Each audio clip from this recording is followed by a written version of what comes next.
नमस्कार, royal kitchen कट्टा या यूट्यूब चॅनेलवरती तुमचं मनापासून स्वागत आहे। आज आपण गव्हाच्या पिठाची तिखट शंकरपाळी कशी बनवायची ते बघणार आहोत।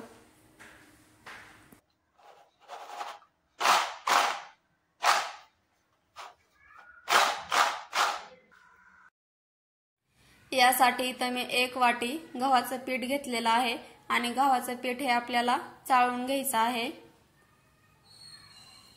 आता आपण यामध्ये तेल ओतून घेऊया।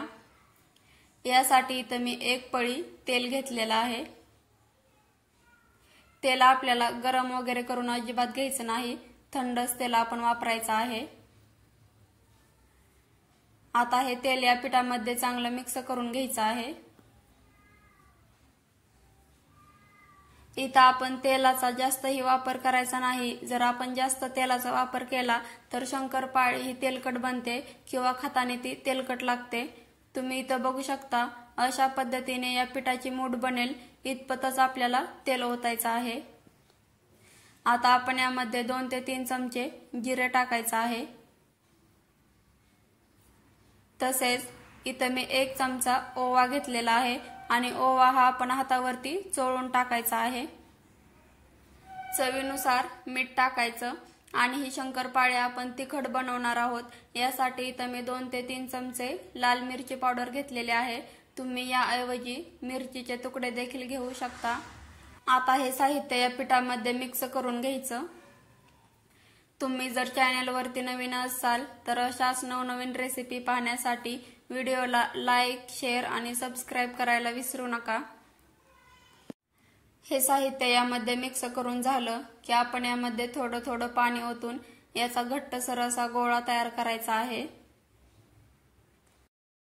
दिवाळीच्या फराळामध्ये आपण सगळे पदार्थ गोड बनवत असतो, पण काही लोकांना गोड जास्त आवडत नाही, तर तुम्ही अशा लोकांसाठी अशी तिखट शंकरपाळी बनवू शकता।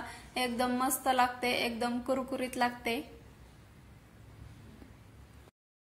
तुम्हाला ही शंकरपाळी जेवढी जास्त कुरकुरीत बनवायची असेल तेवढा गोळा हा एकदम घट्टसर मळून घ्यायचा आहे, कारण जेवढा गोळा घट्टसर मळून घेऊ तेवढी शंकरपाळी ही कुरकुरीत बनते।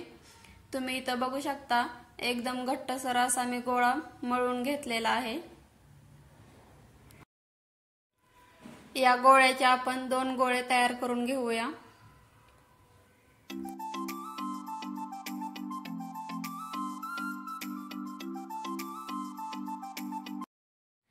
यामधला 1 गोळा मी लाटण्यासाठी घेतलेला आहे।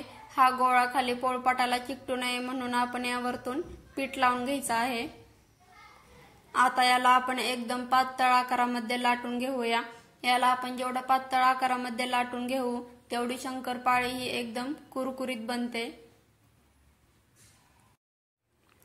तुम्ही ही तिखट शंकरपाळी लहान मुलांना कुरकुरे म्हणून देऊ शकता, कारण लहान मुलांना बाहेरचे कुरकुरे खायला फार आवडतात, पण बाहेरचे कुरकुरे हे एकदम तेलकट असल्यामुळे मुले आजारी सुद्धा पडू शकतात।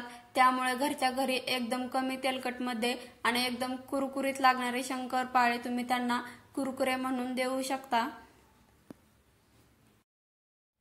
तुम्ही इथं बघू शकता, एकदम पातळ आकारामध्ये मी हा गोळा लाटून घेतलेला आहे। आता आपण मॅगी खाण्यासाठी जो चमचा वापरतो त्या चमच्याच्या मदतीने याला टोचून घ्यायचं आहे किंवा छिद्र पाडून घ्यायचे आहेत, जेणेकरून ती शंकरपाळी नंतर फुगणार नाही आणि ते एकदम कुरकुरीत बनेल।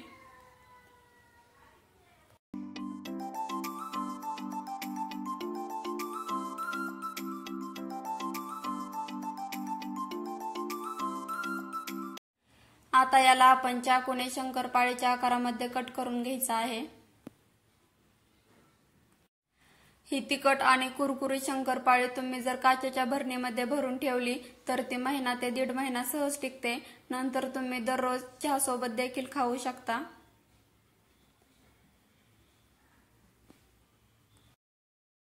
इथं तुम्ही छोट्या किंवा मोठ्या कोणत्याही आकारामध्ये शंकरपाळी कट करून घेऊ शकता।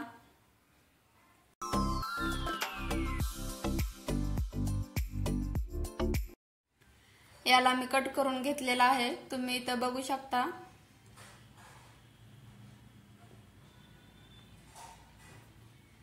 आता याला आपण फ्राय करण्यासाठी घेऊया। यासाठी इथं मी कढईमध्ये तेल गरम करून घेतलेला आहे आता यामध्ये आपण एक एक करून ही शंकरपाळी सोडून घ्यायची आहे। सुरुवातीला आपण हे तेल एकदम कडकडीत गरम करून घ्यायचं आहे आणि ज्या वेळेस आपण यामध्ये शंकरपाळ्या सोडून घेऊ त्यावेळेस आपल्याला गॅसची फ्लेम ही मीडियम ठेवायची आहे। तुम्हाला जर हवं असेल तर तुम्ही या तिखट शंकरपाळीमध्ये गरम मसाला, धने पावडर किंवा कोथिंबीर हे देखील टाकून घेऊ शकता। याला आपण सतत पलटत राहायचं नाही। एक बाजू पलटून घेतली की ती बाजू आपल्याला 2 ते 3 मिनिट तळून घ्यायची आहे, नंतरच त्याला आपण पलटायचं आहे।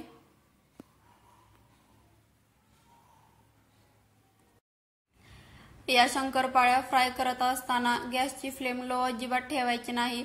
जर लो फ्लेमवरती आपण शंकरपाळी फ्राय करून घेतली तर ही शंकरपाळी जास्त तेल पिते आणि त्यामुळे ती तेलकट बनते।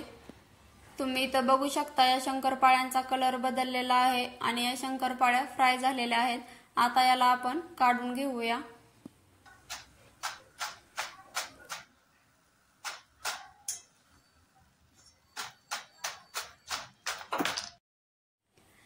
आता आपण बाकीच्याही शंकरपाळ्या फ्राय करून घेऊया। तुम्ही इथं बघू शकता मी सगळ्या शंकरपाळ्या फ्राय करून घेतलेल्या आहेत।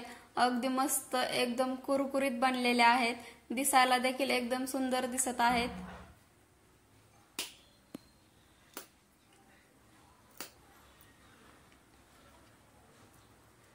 आवाजावरून तुम्हाला समजलंच असेल की या शंकरपाळ्या किती कुरकुरीत बनलेल्या आहेत।